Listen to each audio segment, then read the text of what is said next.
Welcome to Tenor Tech, where I solve the problems you didn't even know you had. You begin by opening the file you want to preview so you can act immediately. Install or enable a focused extension like LiveServer for HTML or the Markdown Preview for MD files. This gives you a live rendering engine. Once done, trigger the preview with the command palette or shortcut. You'll see a side-by-side view that updates as you edit. Make sure to choose Open to Write when you want persistent layout and easier comparison between code and rendered output.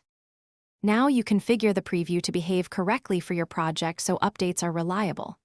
Open Settings or Settings. JSON and set autosave, preview port, and the workspace root. This ensures relative paths and assets load properly. Once done, start LiveServer or the built-in preview and observe the live reload behavior.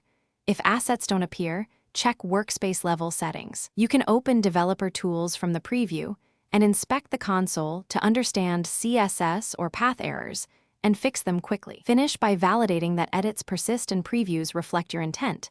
Save files and confirm live reload triggers. If changes don't appear, refresh the preview, clear cache, or restart the server. These quick steps resolve most sync issues. Make sure file encoding and MIME types match what the preview expects so assets render correctly. If problems persist, disable conflicting extensions temporarily and restart VS Code. This isolates extension conflicts and usually restores normal preview behavior.